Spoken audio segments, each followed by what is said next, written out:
Tener dos cromosomas X tradicionalmente se ha considerado como un signo de mala suerte. Hasta ahora. Resulta que tener dos de esos pequeños cromosomas X es positivo, porque hace que sea menos probable morir por el virus COVID-19. En países como Italia o como China ha habido casi más del doble de muertes de hombres que de mujeres por coronavirus.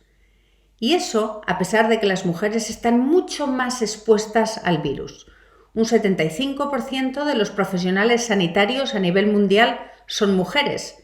El 83% de todas las enfermeras en Chile, el 90% en Francia. Las mujeres han dado un paso al frente, pero curiosamente, las mujeres no son las que toman las decisiones de liderazgo en salud, ya que solo un 25% de los líderes del sector sanitario a nivel global son mujeres. El liderazgo femenino también está ahora en el foco de atención mundial. Las mujeres lideran gobiernos en solo 18 países del mundo, un 7% más o menos de la población mundial, pero muchos están elogiando cómo esas mujeres están gestionando la crisis en países como Alemania, Nueva Zelanda, Singapur, Dinamarca, Finlandia, Taiwán, Etiopía. Las mujeres están siendo aclamadas como ejemplos de liderazgo racional, competente, transparente y con empatía. Pero esta es una línea de argumentación simplista y sexista.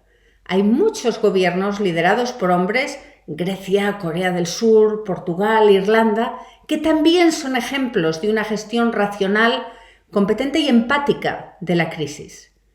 La reacción de los políticos al coronavirus no tiene nada que ver con su género, sino con su nivel de populismo. Cuanto más populista el político, más propenso a ignorar la ciencia y la experiencia y, sobre todo, menos propenso a dar malas noticias a sus ciudadanos.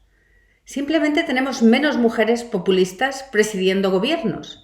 Pero ¿sería la reacción de una posible presidenta de France, Marine Le Pen, tan distinta de la de Trump o de Bolsonaro?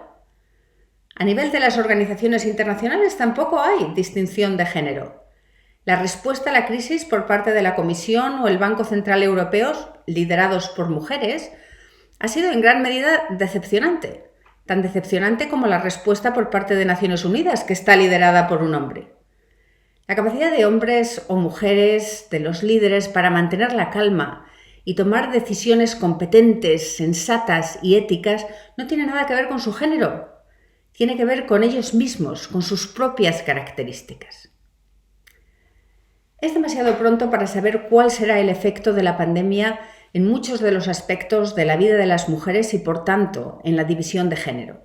¿Afectará la profunda crisis económica de una manera particularmente dura a las mujeres, como sucedió después del 2008?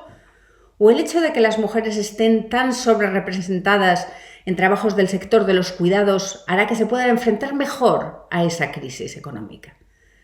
¿Aumentará la violencia de género durante el confinamiento, durante este y los posibles futuros confinamientos? ¿O nos hará el confinamiento ser más sensibles y más conscientes del persistente problema de la violencia doméstica, empujándonos a estar más atentos? El número de asesinatos de género en mi propio país, España, por ejemplo, ha disminuido durante el confinamiento. Solo el tiempo nos dirá cómo van cristalizando todas estas tendencias. Pero hay dos cosas, que ya sí que sabemos. Dos efectos que ya se han producido. La crisis del coronavirus ha actuado como una gran lupa, haciéndonos ver cosas que estaban sucediendo ante nuestros propios ojos sin que nos diésemos por aludidos. El coronavirus está exponiendo tabús. Y si conseguimos que esos tabús no vuelvan a reproducirse, podríamos no solo cambiar nuestra sociedad, sino que podríamos mejorarla sustancialmente. En primer lugar, el coronavirus nos ha hecho darnos cuenta a todos de lo inhumana que es la vida cotidiana de muchísimas mujeres. 1/3 de la población mundial estamos ahora confinados, estamos encerrados en nuestras casas, sin más contacto que con nuestras familias más inmediatas. Nos dicen lo que tenemos que hacer, lo que no tenemos que hacer, que no podemos bajar a la calle, no podemos viajar, no podemos trabajar. Es una rutina constante, sin perspectivas. Estamos todos deseando volver a nuestra vida normal. Pero esto la vida que llevamos en el confinamiento, así es como viven muchísimas mujeres en muchísimos países. Y no por un mes o por dos, no, todas sus vidas, todos los días de su vida desde que nacen hasta que mueren. Imagínate si tuvieras que vivir todos los días de tu vida así. Es inhumano, claro que lo es, y cruel. Así que la próxima vez que el secretario general de Naciones Unidas o cualquier primer ministro o presidente dé un discurso más sobre las mujeres, pregúntales por qué. ¿Por qué no están condenando sin paliativos las condiciones inhumanas en las que se les obliga a vivir a tantísimas mujeres? ¿Por qué imponemos sanciones a los países que violan los derechos humanos, pero no hacemos nada cuando se violan los derechos humanos básicos de millones de mujeres día tras día sin que pase nada? Esto tiene que cambiar. En segundo lugar, el confinamiento ha hecho que veamos de una vez por todas la magnitud del trabajo y el esfuerzo que hay que hacer en el hogar para que la sociedad pueda ser productiva. Todo lo que hay que hacer con respecto al cuidado de los niños, de familiares mayores, las labores domésticas, para que una sociedad pueda trabajar. Ese trabajo doméstico ha pasado a menudo desapercibido. Se daba por hecho que alguien se ocuparía de él. Hasta ahora. Muchas personas, y no son solo los hombres, y es verdad que no son todos los hombres, pero son principalmente los hombres, han descubierto durante el confinamiento lo difícil que es mantener a los niños entretenidos constantemente, lo implacables que son las tareas domésticas. Cómo una vez que haces las camas, aspiras, barres, fregas el suelo, cocinas, recoges la mesa, friegas los platos, pones la lavadora, planchas, el siguiente paso es volver a hacerlo todo otra vez. Esto no es un hobby, no es algo que alguien haga por placer, es un trabajo, como otro cualquiera. Nuestra sociedad nunca ha valorado el tiempo y el esfuerzo que se necesitan para hacer todo eso, pero al menos ahora sabemos que sin solucionarlo, sin hacer todas esas tareas, no podemos trabajar, no podemos producir y, por lo tanto, no podemos contribuir a la tan necesaria prosperidad de nuestros países. Cuidar de los niños, de los ancianos, tener casas higiénicas con comidas saludables no es un extra. Es parte consustancial de lo que tenemos que solucionar para poder progresar como sociedad. Tradicionalmente, ese trabajo doméstico se ha realizado de una manera desigual entre mujeres y hombres. Según Naciones Unidas, las mujeres realizan 2.6 veces más trabajo doméstico y de cuidado no remunerado que sus parejas masculinas. En promedio, en los países de la OCDE, es decir, en los países desarrollados, porque la situación es todavía peor en el resto de los países, las mujeres dedican 4 horas 24 minutos al día a tareas domésticas y de cuidado. Eso significa que dedican 1.428 horas por año al trabajo doméstico no remunerado. 1.428 horas. Yo soy abogado. En los bufetes de abogados pedimos a los asociados que realicen 1.700 horas facturables por año y eso se considera un trabajo difícil. Las mujeres hacen 1.428 horas al año y lo hacen sin remuneración alguna, lo hacen gratis. Incluso en países con paridad de género avanzada como en Noruega, las mujeres realizan un 20% más de trabajo no remunerado que los hombres, un 60% en Estados Unidos. En México hacen 6 horas y media más por día que los hombres. Esto no es un tema de discusión en nuestra sociedad. ¿Cuántos partidos han visto que aborden este asunto? Uno, medio, ninguno. Yo llevo cerca de la política toda mi vida y no he visto ninguno. La razón por la que no hablamos de esto es compleja. No es solo porque los hombres no quieran que nadie desafíe su posición privilegiada, por así decirlo.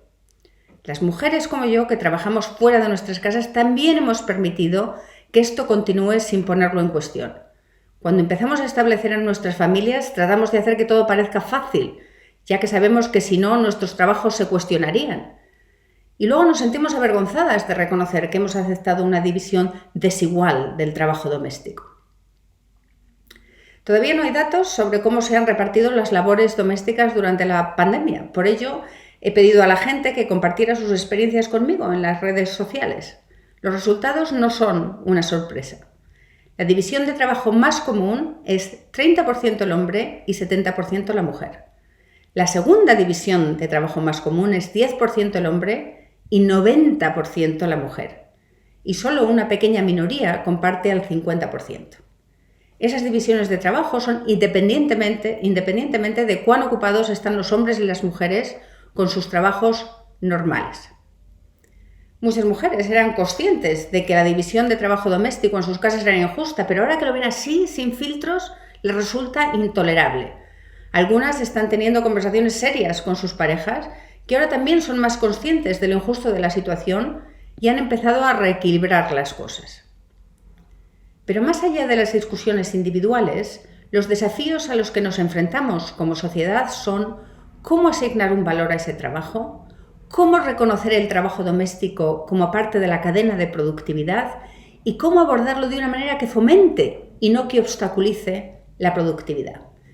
Tenemos que barajar opciones y buscar soluciones, ya sea a nivel de los individuos y sus familias, de las compañías o del propio Estado. Una opción es que las familias continúen siendo las que cubren el trabajo doméstico y las tareas de cuidado infantil. Eso implica que las empresas tienen que ayudar a hacer lo posible, permitiendo más flexibilidad y siempre que sea posible también el teletrabajo. Pero esta opción sigue sin reconocer el valor del trabajo doméstico en la cadena de productividad. ¿Deberían, por ejemplo, las mujeres u hombres que trabajan en casa recibir subsidios de desempleo? ¿O debería, por ejemplo, asignarse el valor de su trabajo a una pensión? Hay familias que utilizan guarderías, contratan empleadas domésticas, niñeras. Este es un coste que asumen para poder trabajar y generar un salario. ¿Pero por qué tienen que internalizar completamente ese coste los individuos sin poder desgravarlo fiscalmente como ocurre hoy en día en casi todos los países? Si yo trabajo por cuenta propia y uso un automóvil para poder hacer mi trabajo, puedo deducir el coste del automóvil en mis impuestos porque es un coste necesario para generar unos ingresos. Entonces, ¿por qué no podemos deducir los costes asociados al trabajo doméstico y el cuidado de los niños cuando son claramente costes necesarios para que las mujeres y los hombres puedan trabajar y ser productivos? ¿Y qué pasa con las personas que de todas maneras no pueden pagar esa ayuda? ¿Debería el Estado cubrir esos costes, al menos para los más necesitados? Eso nos lleva al Estado. Los gobiernos pueden y deben poner a disposición de los ciudadanos más recursos de cuidado infantil de forma gratuita. Pero hasta ahora el Estado no se ha ocupado en absoluto de las tareas domésticas. Una opción, que ahora mismo parece radical, pero que merece consideración, es que el Estado subsidie esos costes, al menos hasta cierto nivel, para que las personas no tengan que preocuparse de un nivel básico de ayuda doméstica y de cuidado de los niños. Ya sé lo que están pensando. ¿Un nuevo subsidio? ¿Pero estás loca? Si estamos a punto de entrar en una nueva recesión. Pero pensadlo por un momento. Subvencionamos todo tipo de cosas. Muchos países gastan millones en subsidios a los combustibles fósiles. El Reino Unido, por ejemplo, gasta 10.500 millones de libras por año. ¿Debemos continuar subsidiando esos combustibles en lugar de usar ese dinero para permitir que todos, hombres y mujeres, sean más productivos? En el 2018, el mundo gastó colectivamente 1.774 billones de dólares en defensa. ¿No tendría sentido gastar una pequeña fracción de ese dinero para asegurarnos de que tenemos todas nuestras necesidades domésticas y familiares cubiertas? ¿Es realmente sensato subsidiar a las muchísimas aerolíneas que se enfrentarán a la bancarrota como resultado de la crisis del coronavirus? ¿Necesitamos tantas? ¿No sería mejor usar el dinero para asegurarnos de que ninguno de nosotros tenga que hacer el trabajo doméstico de una manera no remunerada? Estoy segura de que muchos de vosotros no estáis de acuerdo con algunas de estas opciones, e incluso yo no estoy de acuerdo con algunas de ellas. Y puede que la respuesta no esté en ninguna de esas opciones, sino en una combinación de ellas o algunas de ellas y otras nuevas. Pero espero que todos estemos de acuerdo en algo, en que necesitamos empezar a poner soluciones sobre la mesa. Es inaceptable que se espere que las mujeres cubran las necesidades domésticas de la sociedad de forma gratuita, Del mismo modo que sería inaceptable que los hombres tuvieran que hacerlo de una manera gratuita. El coronavirus es una terrible tragedia, pero al menos deberíamos utilizarla para construir una sociedad mejor, más justa, una sociedad que funcione tanto para los hombres como para las mujeres.